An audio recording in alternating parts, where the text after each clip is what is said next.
All right, let's get into it All then. right. Let's start with, I think, frankly, the most exciting award in real life and maybe the most boring award for us to talk about, the most valuable player. Now, Right. I'll be honest, I didn't include some sort of Cy Young award here. Right. Because I think that if you were to separate position players and pitchers, and maybe I'm wrong, but I think Bo Bichette would easily take it in. So I Right. think, and correct me if I'm wrong, that this is really a Bichette versus Gausman debate. I think there are a couple people out there, and I appreciate them, who are like, it's Tim Mesa or something like that. Yeah. But who do you have here as the Blue Jays' first half MVP? Tim Mesa. No, I'm kidding. I have Kevin Gausman as Really? the MVP. Okay.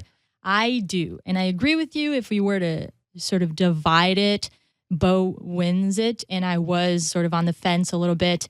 But because of what the Blue Jays rotation has gone through and the amount of, high leverage innings that have been put on this bullpen, the amount of times that Jordan Romano has pitched this year, it has really made a difference to have a steady hand like Kevin Gausman, a guy that can not only, get you 10, 11 strikeouts every night, but who can also go 6 or 7 innings, and you see the pitch count rise and he just doesn't care, right? He is competitive and he is going after hitters, and that splitter has been really as good as we've seen it this season. There have certainly been some games in which either the splitter wasn't working or the command was a bit off or whatever it may be, but that's just ebbs and flows of a season. And let's be honest, right? His lows are pretty... the highs more than make up for those sporadic lows that we have seen from Kevin Gausman. And so with Alek Manoah having been through what he did during the first half, Kevin Gausman was the difference maker for this team, and that is why I have him as the MVP. But it sounds like you disagree. I do. I'm going to pick Bo Bichette Right on. For this one, and kind of similar justifications. Just on the offensive side, we've seen a down year from Vladimir Guerrero Jr., from Alejandro Kirk. Technically an up year for Matt Chapman overall, but for the better part of the last 2 months, a down year from Chapman. George Springer, again, for the last 2 months, he's been good, but a down year overall on his stats. Bo Bichette has been really, if I can think of it, the one holdover that's had a clearly stronger offensive year than last year. And to pair with that, and really I think this is what cemented it for me, he's been so much better at shortstop. And I think that really was a huge deal. I think a lot of the talk, and you were around Jays Talks last year, and we were doing Jays Talk in the preseason, there was a lot of frustration around Bo because people were concerned about his defense at a premier position. But I think with both, chasing a potential batting title, although Corey Seager just entered qualification, and that's going to make things really difficult, and the fact that he plays a better short, I think he has it for me. Interesting thing before we transition to the next one, neither Bo nor Kevin Gausman are this team's leader in Baseball Reference WAR. Do you know who it is? No. Trying to think. Is it a position player? It is a position player. It's not Whit, is it? It is not Whit Merrifield. It is Matt Chapman. Is this team's, and his strong defense, I think, being a big part of that. He's built up 3.5, a little bit over 3.5 WAR so far this year. Bichette right behind him. By the way, text in your thoughts on all the awards. Who's your MVP at 590? And with that, Chapman, a guy who does technically have numbers that, or more than technically, has overall numbers that are stronger than last year. Let's go to our bounce back player of the year. Who was on this Blue Jays team last year that remains this year that you think has had the strongest bounce back and the strongest positive improvement? I want to hear from you first. Sure. I'm going to go with Jose Barrios. Nice. I think there are two major contenders in this between Barrios and Kikuchi. There could be others as well. Right. But I think that, as you mentioned, Gausman filling in for Manoah, I think Barrios has been a huge part of that as well. I mean, he's gone pretty much right back to the guy that the Blue Jays traded for in 2021, is poised to have a career season, may throw over 200 innings, has a 3.5 ERA in 18 starts. He has been really as consistent as ever, which was the opposite of last year, but that was the opposite of really his whole career. So I think it's been great to see Barrios kind of get right back into his own shoes again. I agree with you. I have Jose Barrios down as well. I did jot down Whit Merrifield because after the True. trade, it wasn't necessarily the piece that the Blue Jays thought they were acquiring, but this year he's just been phenomenal. Yeah.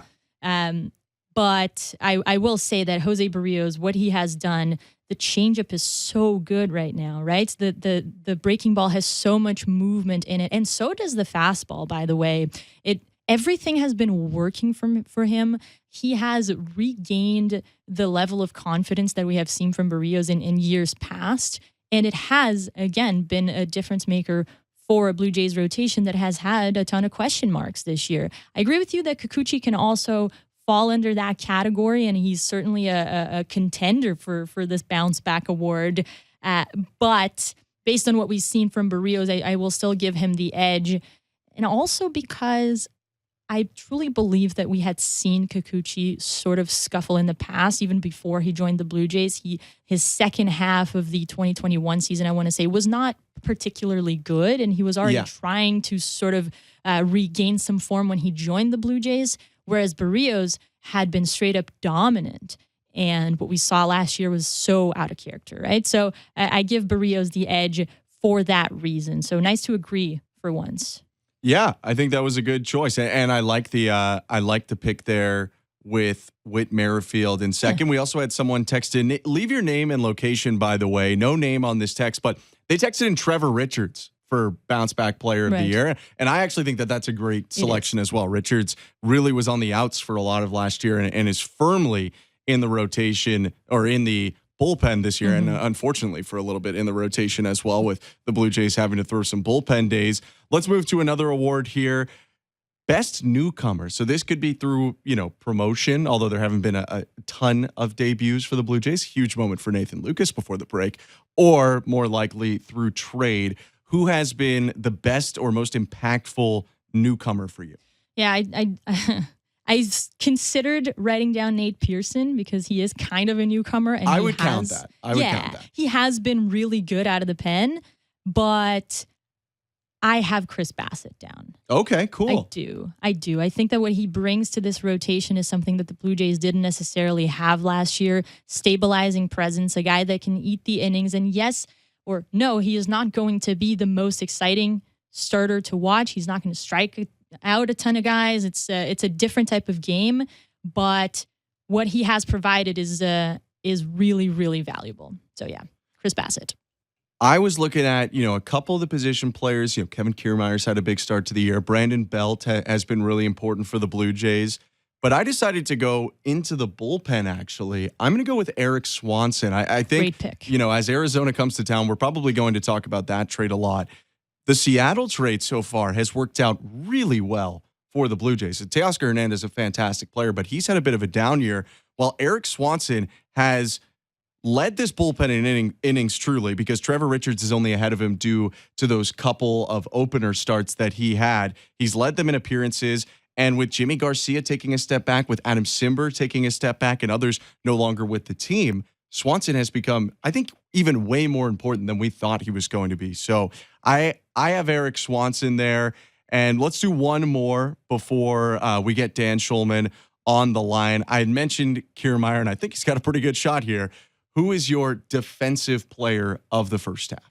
It can't not be Kiermaier. I think it has to be. He's been so good. He has come as advertised on that side of the ball, and we have seen some amazing catches in the lowered fence at Rogers Center and all of that. And I do believe that this is not really up for that much debate. There are certainly other guys that could. Even George Springer has had a pretty good defensive season, made some highlight reels there, but it's got to be Kiermaier. Yeah, I think it's Kiermaier as well. And I had mentioned the guys ranking in WAR, Baseball Reference WAR for the Blue Jays. Right. So it's Chapman, Bichette, 1 and 2. It's Gausman, 4. Kiermaier is at 3, and I think maybe one of his few contenders for Defensive Player of the Year. Varsho actually does have the 5th most WAR on the team, even more than Springer and some other guys right now, purely because of defensive plays. I think some people would give a lot of credit to Merrifield for playing a lot of positions. He's made 4 starts in right, a good number of starts in left, and at second base. But I agree. It has to be Kevin Kiermaier, who could very easily win his 4th Gold Glove